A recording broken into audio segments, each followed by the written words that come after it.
Banyak ragamnya masalah terjadi karena jo menyimpang jo kasus korupsi. Merusak negari mempakai diri. Media investigasi siap mengkritisi. Merusak negari mempakai diri. Media investigasi siap mengkritisi. Baik, salam investigasi channel TV. Saya investigasi channel TV kembali lagi investigasi channel hadir dalam liputan khusus. Hari ini kita akan menyorotin bagaimana penanggulangan bencana di Provinsi Sumatera Barat. Dan kita ingin ngobrol lah dengan para bidang kabit dari BPBD Provinsi Sumatera Barat, Bapak Fajar Sukma. Beliau ini khusus bagian penanggulangan kesiapsiagaan, pencegahan dan kesiapsiagaan bencana Sumatera Barat. Tapi jangan lupa nanti berikan komentar Anda di bawah kolom yang telah kami sediakan dan berikan masukan apa yang harus diperbuat agar kiranya apa yang jadi masukan dari para narasumber ini maupun dari netizen mampu di pull up oleh BPD Provinsi Sumatera Barat. Langsung saja kita ajak ngobrol ya, Abang Fajar Sukma. Bang, ya. Apa kabarnya Bang? Ya, sehat Bang. Ya. Udah lama nggak jumpa ya? Udah hampir 1 tahun lah ya. Sibuk banget. Banget. Roadshow. Roadshow ya. 11 kabupaten kota. 11 kabupaten kota. Bang, ya. Kita flashback Bang. Tahun ini kita sudah memasuki awal ya, 2023. Jadi kita mau lihat lah bagaimana sih kinerja BPD Provinsi Sumatera Barat di tahun 2022 agar publik juga tahu apa saja yang telah menjadi kinerja dari BPD Sumbar dalam penanggulangan bencana yang ada di Provinsi Sumatera. Apa bisa sampaikan? Ya. Baik. Pertama, assalamualaikum warahmatullahi wabarakatuh. Waalaikumsalam.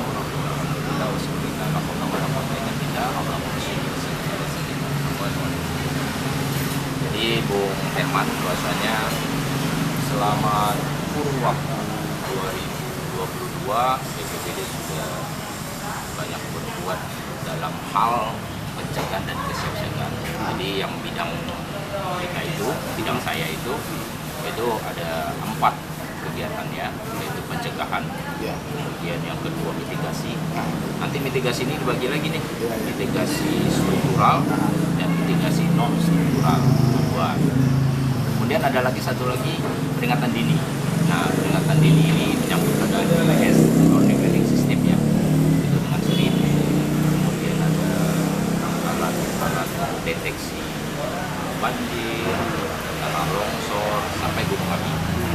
Dan juga kegiatan yang keempat, yang ketiga itu adalah kesiapsiagaan.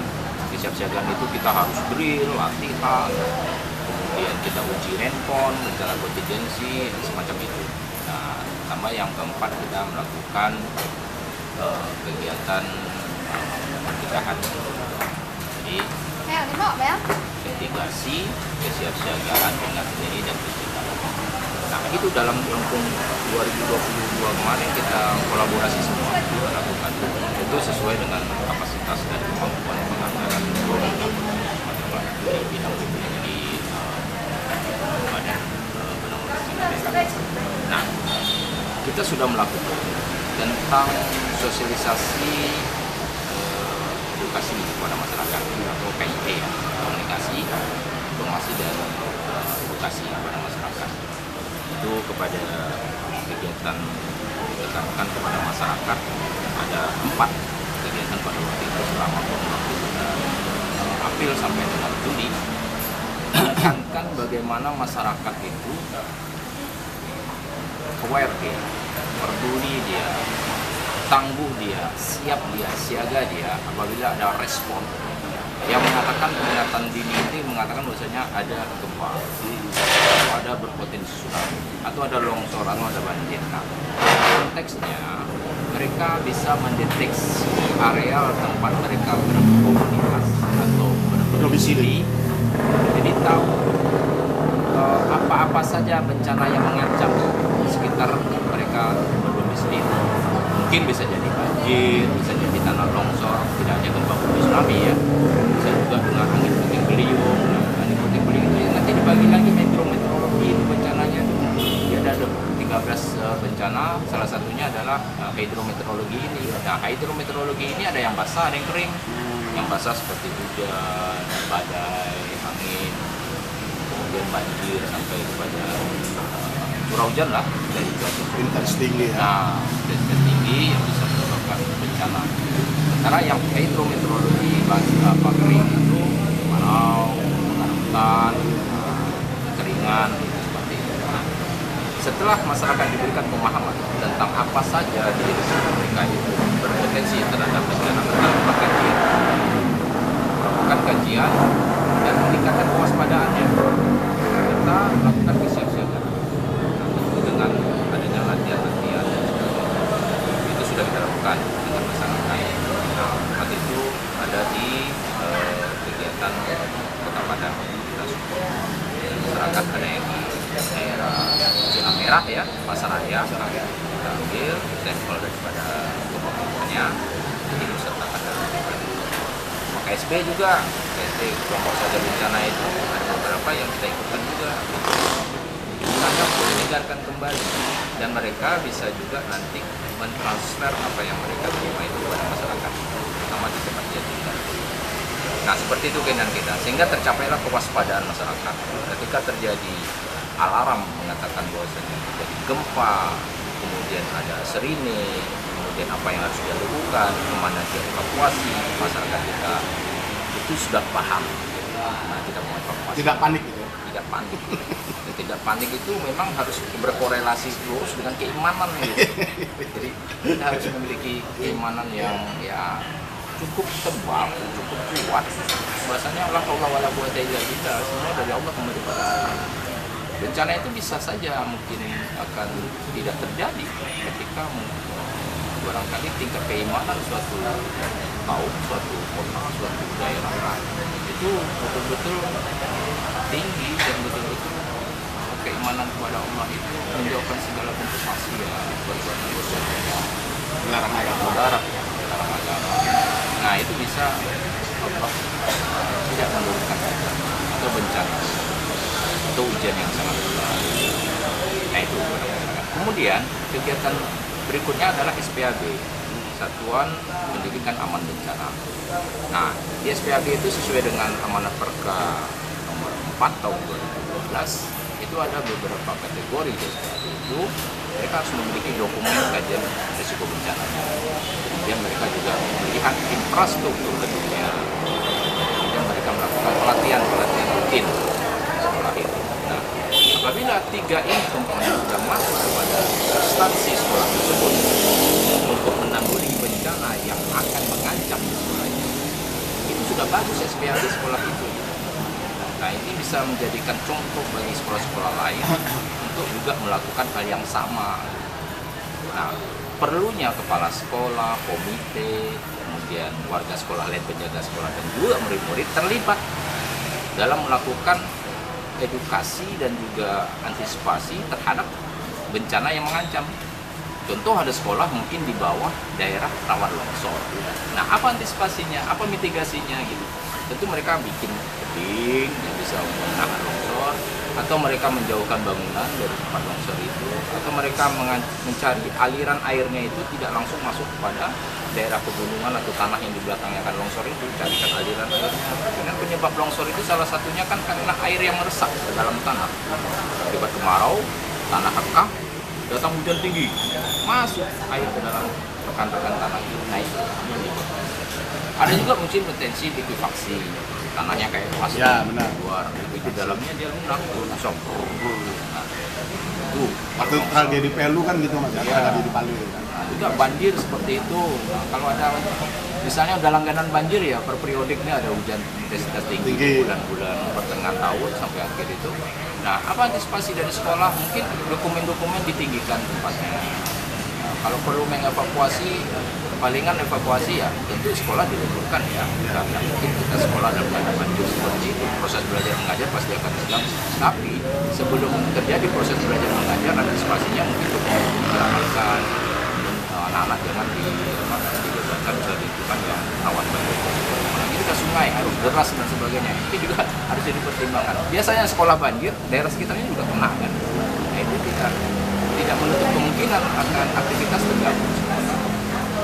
Nah, apalagi gempa bumi yang berpotensi tsunami, daerahnya zona merah dekat pesisir pantai. Jadi ada di kabupaten kota kita ini di Sumatera Barat itu 7 yang memang dalam ancaman Punya potensi. tsunami, berpotensi gempa bumi, berpotensi tsunami. Pesisir selatan contohnya Kota Padang, Mentawai. kita sendiri, Mentawai, kemudian Padang Pariaman, Kota Pariaman, Agam, tambah Pasaman Barat, itu salah satu kan. Nah itu, jadi dari seluruh yang di pesisir pantai ini, peningkatan kesiapsiagaannya yang juga mitigasinya itu perlu kita pacu. Kenapa ya? Kita melihat intensitas gempa, walaupun dia intensitasnya itu di bawah 5 skala Richter, 4 skala Richter, bahkan 6 yang kemarin, 6,2 ya di Mentawai terakhir, dan juga Pasaman kan, juga Pasaman kan di darat, kalau ini kan di daerah tempatan Mentawai itu sendiri, itu sudah cukup mengkhawatirkan dan perlu kita sadari untuk peningkatan kewaspadaan itu, kesiapsiagaannya itu. Maka seluruh kabupaten kota kita sering memberikan acuan-acuan dan pedoman-pedoman bagaimana peningkatan kesiapsiagaan itu agar kita bisa zero victim atau 0 dalam korban jiwa itu. Jadi intinya dari semua apa yang kita lakukan edukasi dan komunikasi itu adalah bagaimana menghindari korban jiwa. Jadi kalau korban jiwa itu sedikit atau mungkin tidak ada sama sekali, insya Allah gitu ya, itu udah berhasil gitu. Edukasi dari bidang prabencana, kegiatan prabencana kemudian sudah bagus. Tapi kalau ada korban, berarti kita harus evaluasi lagi. Ini ada yang perlu ditingkatkan gitu. Nah itu yang SPAB ya, sekolah-sekolah yang dirawat bencana. Itu sudah ada 40 SMA di kabupaten kota yang sudah kita sisihkan. Ada di Desa Lonto, ada di Padang, ada di Solo, ada di Tanah Datar, Agam. Nah, kemudian ada program lagi yang barangkali kita lihat yang disebut dengan Desa Tangguh Bencana. Kita kelurahan Tangguh Bencana kalau di kota ya, tapi kalau kabupaten itu Nagari Tangguh Bencana. Nah ini ada kurang lebih 52 destana semenjak tahun 2012 sampai dengan 2022 kemarin ini, itu sudah kita sasar. Cuma kita kan melihat nagari kita, desa kita itu kan 1035 desa atau nagari ya. Nah, nagari kalau di Sumba. Nah, yang sudah kita lakukan hanya baru 52. Berarti kan masih banyak. Lagi. Nah, ini 2023 sampai ke depannya nanti. Ini harus kita kejar juga gitu. Bagaimana agar seragam seluruh kelurahan dan desa nagari yang di Sumatera Barat ini sudah memiliki ketangguhan bencananya. Apa intinya dari Destana itu adalah kemandirian nagari tersebut untuk mengatasi, meminimalisir, mencegah dan memberikan kewaspadaan peningkatan terhadap ancaman bahaya di daerahnya masing-masing gitu. Jadi ada di situ forum pengurangan risiko bencananya, ada dokumen-dokumen kajian risiko bencananya, ada dokumen juga penanggulangan bencananya. Nah, kemudian juga dilibatkan pentahelix. Pentahelix itu ada peran pemerintah, ada peran masyarakat, ada peran dunia usaha, dan ada peran di situ universitas. Kajian-kajian dan sebagainya melibatkan universitas, kemudian dari kampus, sivitas akademika, tambah lagi, ya ini peran media. Jadi 5 dia, media sosial, media massa, media cetak, media elektronik, semuanya memberikan pencerahan, kecerdasan kepada masyarakat kita. Bagaimana kita bisa meminimalisir daripada kerugian harta benda dan jiwa dengan cara pencegahan dan kesiapsiagaan tadi, termasuk upaya mitigasi struktural, tambah adanya alat-alat warning system atau peringatan dini. Itu Destana yang kita harapkan. Nah, ketika mereka sudah mandiri di daerahnya masing-masing, ini bisa menjadikan semangat kebersamaan bergotong royong untuk menekan angka ancaman tadi. Jadi kalau kita ini ada risiko ya, ada bahaya, ada risiko yang berbahaya, kemudian dikalikan dengan ancaman, kan tinggi berarti itu. Ada bahaya, ada pula ancamannya. Nah, bagaimana mengurangi bahaya dan ancaman ini. Pak, dia habis dengan kapasitas. Kita naikkan kapasitas masyarakat, kita tingkatkan kapasitas masyarakat. Bagaimana menaikkan kapasitas dan peningkatan masyarakat itu kapasitasnya? Untuk organisasi penanggulangan bencananya yang disebut dengan Destana tadi atau Kelurahan Tangguh Bencana atau Nagari Tangguh Bencana tadi. Kemudian dokumen-dokumen disiapkan karena dokumen-dokumen ini bisa untuk memicu dan memacu daripada banyak penyerapan anggaran. Nah, anggaran Destana kan ada itu dari Permendes, itu bisa juga digunakan untuk masalah kebencanaan. Kemudian kemandirian itu apabila sudah tercapai, artinya bisa tingkat kewaspadaan menjadi tinggi. Ketika tingkat kewaspadaan terjadi ancaman bencana itu benar-benar terjadi gitu, ancaman bencana benar-benar terjadi, dapat diantisipasi. Bahkan korban jiwa dan latar belakang mungkin bisa minimal gitu. Karena tidak terlalu besar. Nah, itu yang Destana. Nah, mungkin kedepannya bagaimana yang 1035 nagari di Sumatera Barat ini kita semua selesaikan bisa menjadi nagari tangguh bencana. Kemudian sekolah yang kurang lebih ada 763 saja, yang baru kita selesaikan 40, ini bisa juga kita selesaikan. Nah, peran seluruhnya ada di sini, dunia usaha, pengusaha kita, dari perantauan dan sebagainya, bisa melihat kampung halamannya bagaimana supaya menjadi tangguh terhadap bencana. Nah, ini harus disupport dari para perantau, dari pemerintah daerahnya juga. Nah, tentu masalah kendala klis ya, anggaran itu ya tinggal kita bagaimana mensiasat berapa persentase anggaran yang APBD kita itu bisa arahkan kepada penanggulangan bencana. Nah, tentu harus ada penghitungan yang akurat.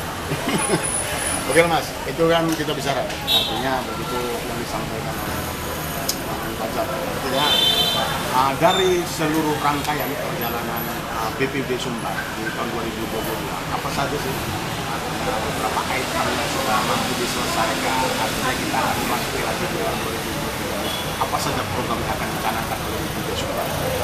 Ya, kita melihat sebenarnya kemampuan kapasitas ya.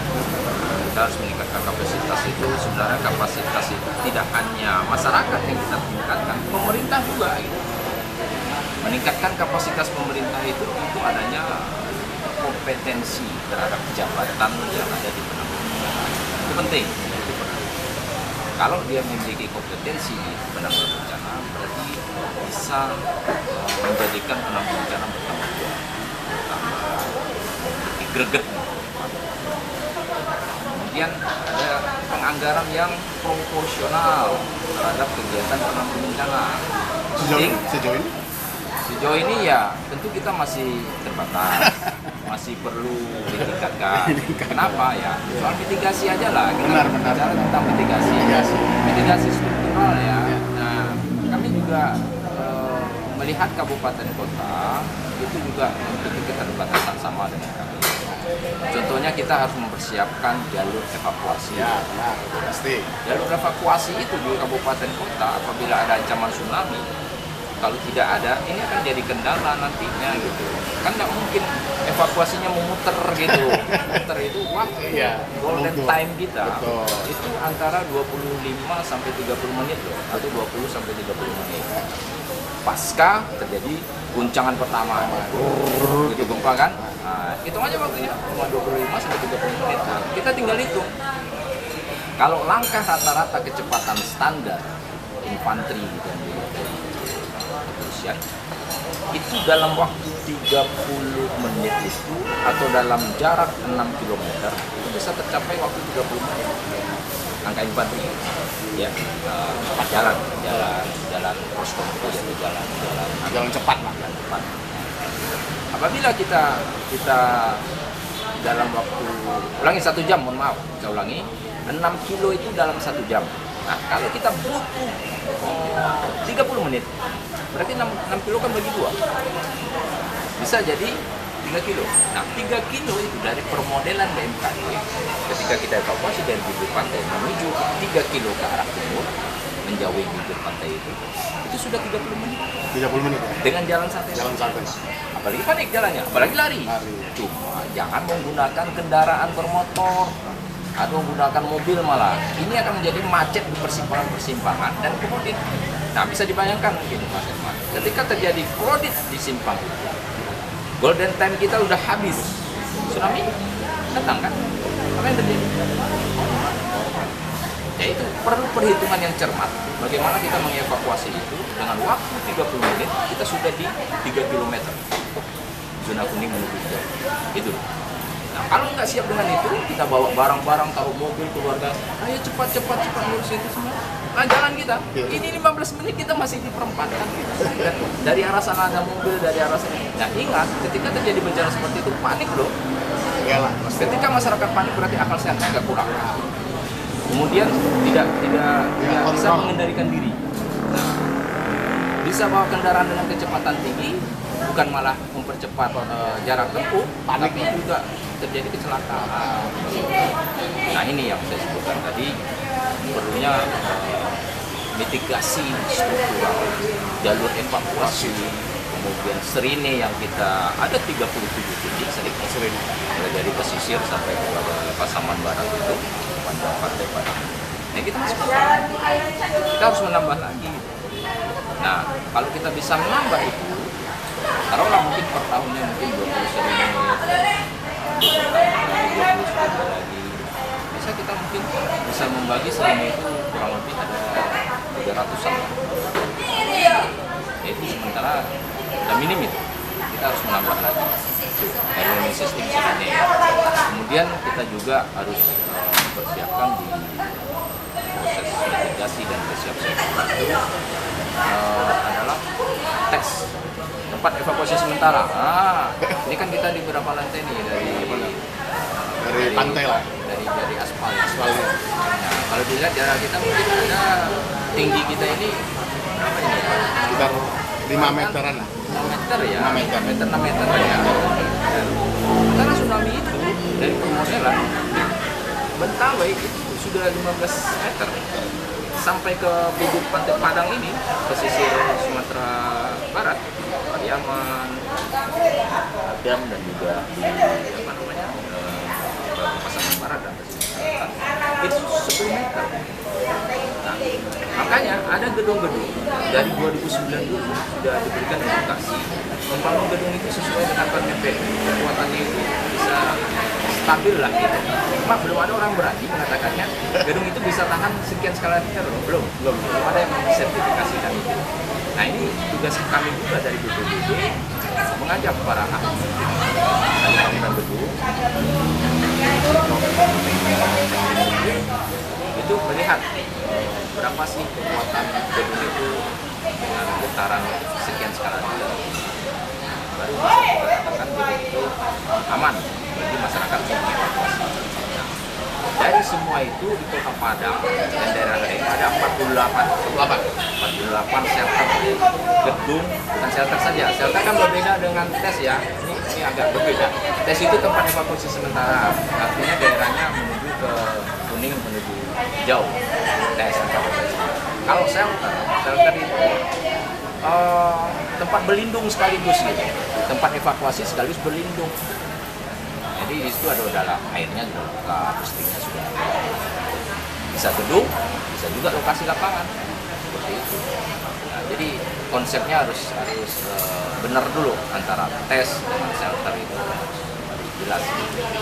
Nah kita sudah memiliki 48 itu, ada yang masjid yang sudah mulai bertingkat ya dibikin.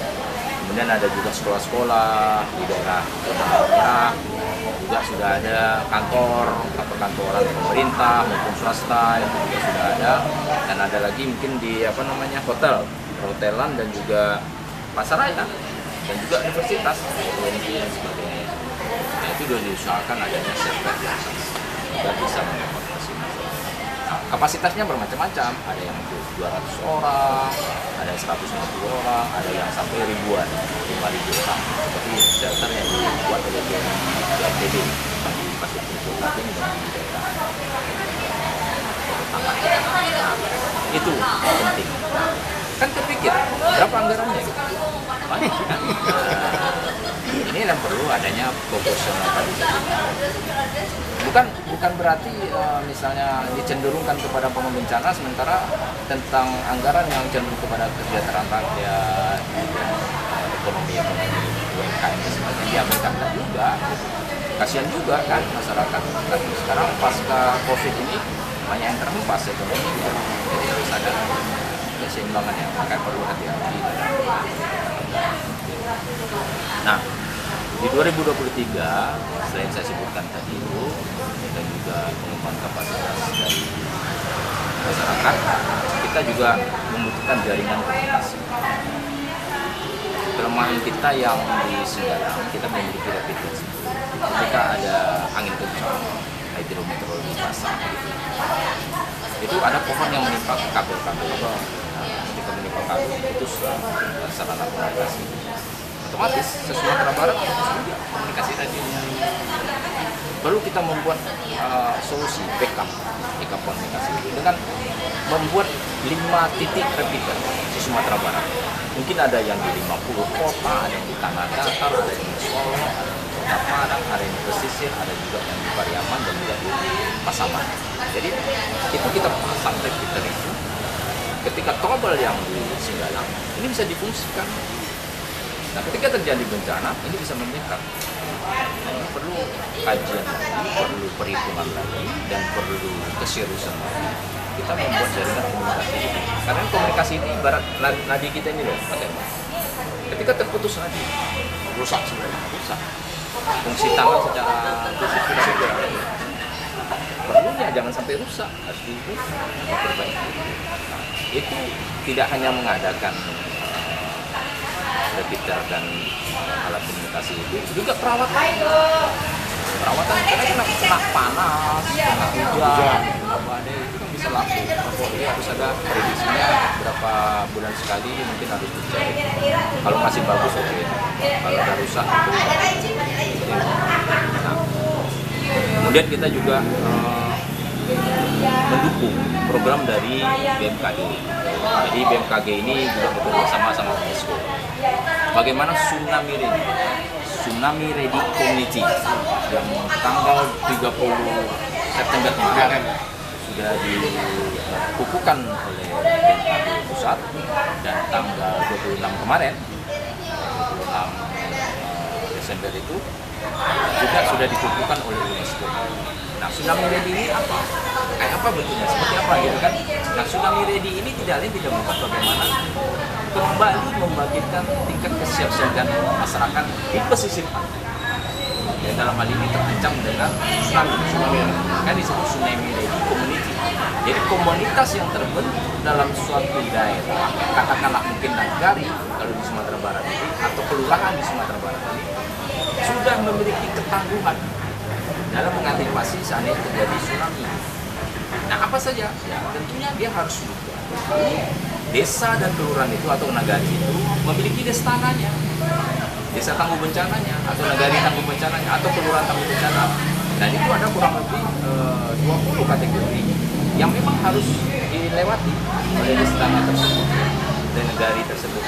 Itu melengkapi pertama dokumen, kemudian ada kelompok siaga bencananya, ada relawannya, kemudian ada forum pengurangan risiko bencananya, gitu loh. Nah, kemudian dari kerjasama dengan stakeholder terkait, ada Prokopimcanya, ada Danramilnya, ada Kapolseknya, ya kan, ada Pak Camatnya, semua ini dikolaborasikan dalam kegiatan Tsunami Ready Community. Ketika nanti sudah ready, kita punya 7 kan, tadi saya bilang ada 7 kabupaten kota yang terancam tsunami tersebut. Nah, ketika dia nanti terancam dengan kondisi itu, paling tidak mereka sudah siap siaga dengan komponen-komponen yang saya sebutkan dengan salah satunya adalah bagaimana organisasinya ada, kemudian programnya ada, dan dipupuk negara, dan kemandirian daripada nagari tangguh bencana dan kelurahan tangguh bencana itu untuk melindungi masyarakatnya dan komunitasnya dari ancaman bencana.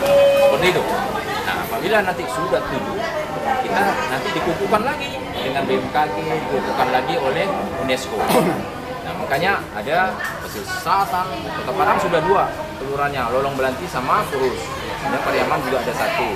Nah, kedepannya kita sedapat mungkin 2023 diangsur, 2024 nanti terakhirnya itu seluruh kabupaten kota yang 7 tadi itu sudah dalam keadaan ready tsunami. Jadi 2023 ini prioritas. Kemudian edukasi kepada masyarakatnya, terutama yang di pesisir pantai. Kemarin 2023 itu kan kita coba edukasi ke Patahan Semangko. Patahan Semangko itu adalah sesar yang berada di darat. Nah, makanya Kabupaten Solo, Kota Solo, yang ada Patahan Tsunami, ada Sukiti, ada Siano, ada Tanah Datar, itu kita edukasi. Nah, sekarang kita coba di samping itu kalau ada anggaran kita masih juga beberapa destana yang belum kita berikan edukasi. Sama yang di pesisir pantai kita ulang lagi karena apa? Ancaman tadi kan energinya sudah mulai terbuka gitu loh. Kalau energi terbuka kan kita bisa bayangkan dari permodelan yang sudah kita ketahui. Tsunami-nya 15 meter, tingginya kemudian daun landaannya itu 3 kilo. Ya, gempanya kurang lebih 8,9 skala Richter. Nah ini yang perlu kita siapkan. Nah itu barangkali mungkin yang dalam waktu 2023 sampai 2024 ini program daripada pemerintah Sumatera Barat untuk disiasati dan dilaksanakan. Jadi kan gini, Mas dengan begitu besaran peran BPBD Sumbar menanggulangi bencana segala aspek ya, ada tsunami, banjir gempa, maupun banjir bandang selalu menghantam sejauh ini masalah sejauh ini sudah memadai masih kurang. Kemarin kita kan ada 6 miliar ya, 6 miliar itu bencana itu kan dibagi tadi untuk kesehatan, pegawai, tunjangan pegawai, baru kegiatan yang di PK sendiri itu ada kurang lebih 2 miliar. Ini baru kita bilang tadi baru 40 SMP, SMA ya, kemudian destananya baru 10 destana.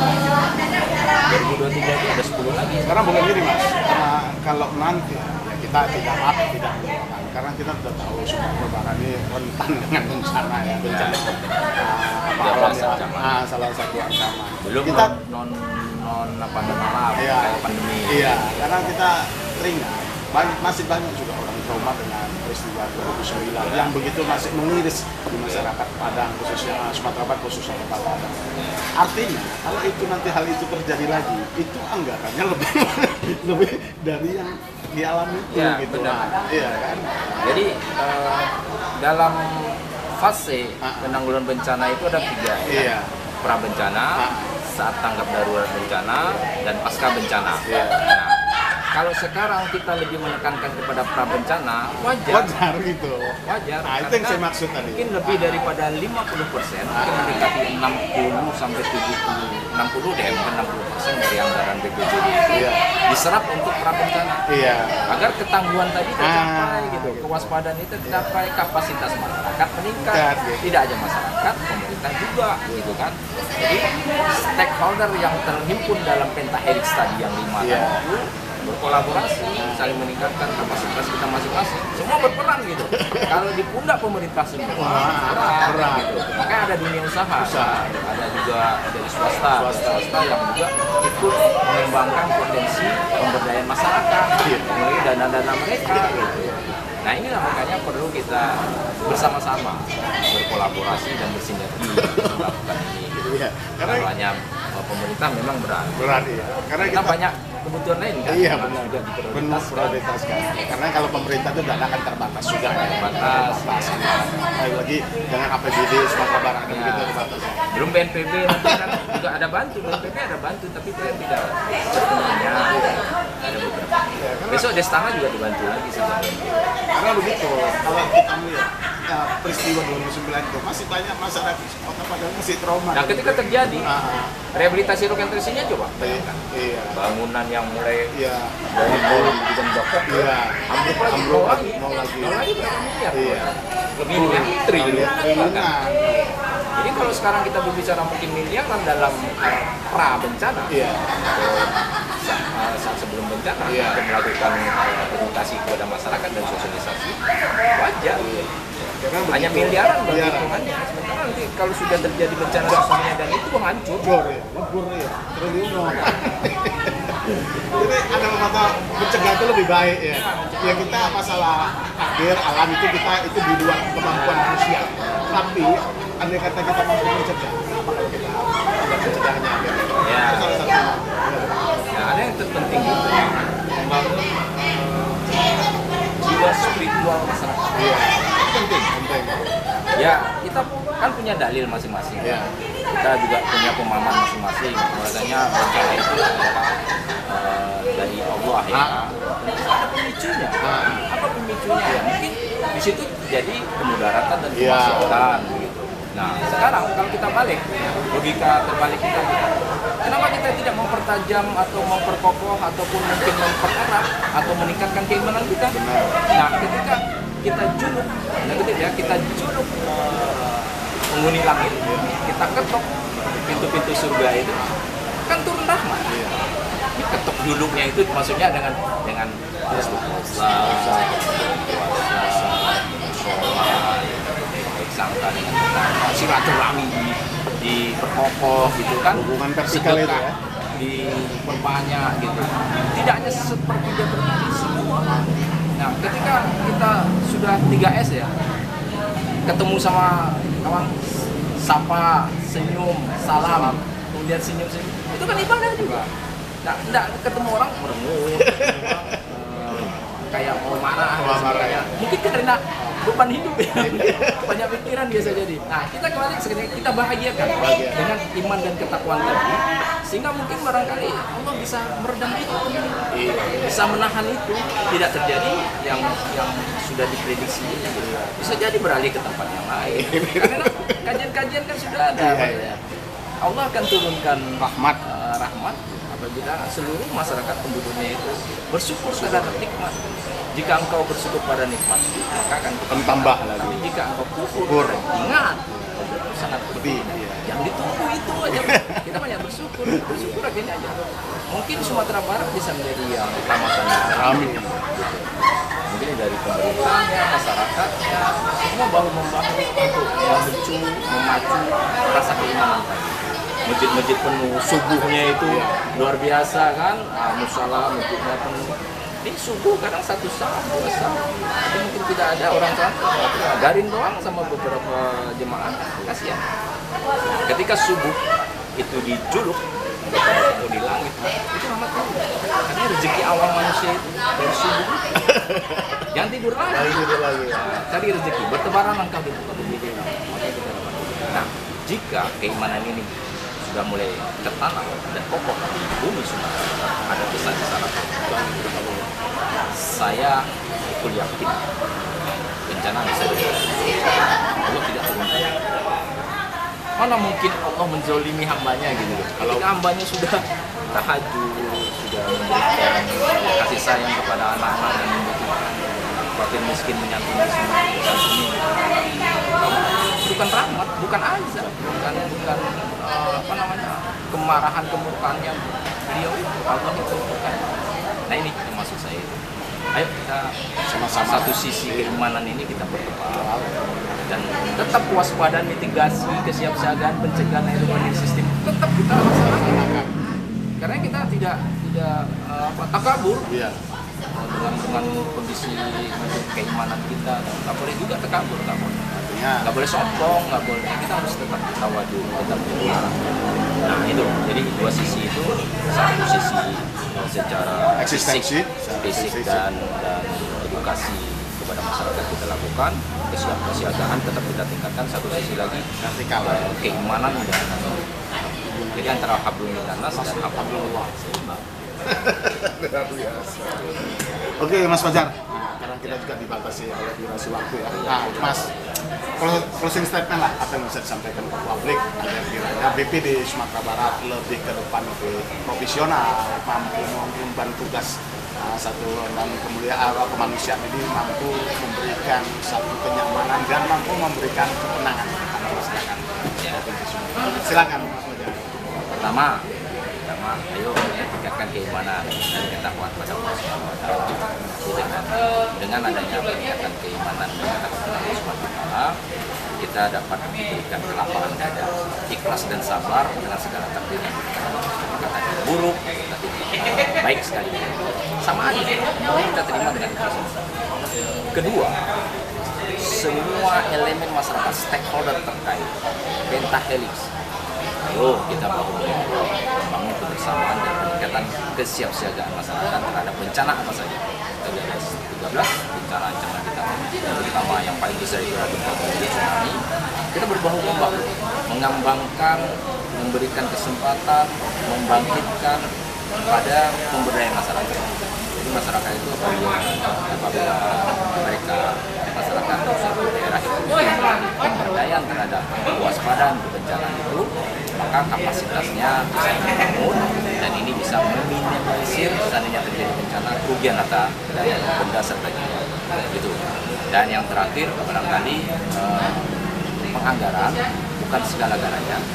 Yang terpenting adalah gotong royong, selalu bersamaan, kemudian saling mengingatkan ini positif gitu, mengingatkan, memberikan koreksi, memberikan kritik, sekaligus solusi. Itu penting. Nah, kemudian komitmen kita, tidak hanya pemerintah berkomitmen, masyarakat juga terhadap apa yang sudah diprogramkan dan sudah dilakukan. Jadi jangan nanti sudah selesai pelatihan dingin lagi melakukan itu. Nah, setelah dilakukan pelatihan justru bangkit dia dengan kemandirian. Nah, itu maksudnya. Itu aja barangkali.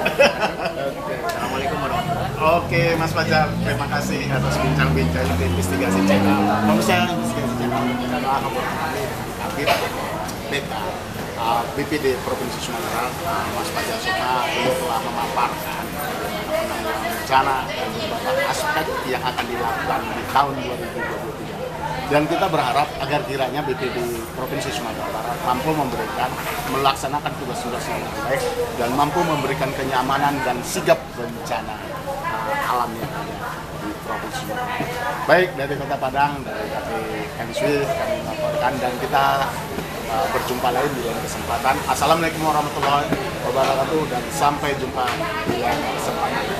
Bye-bye.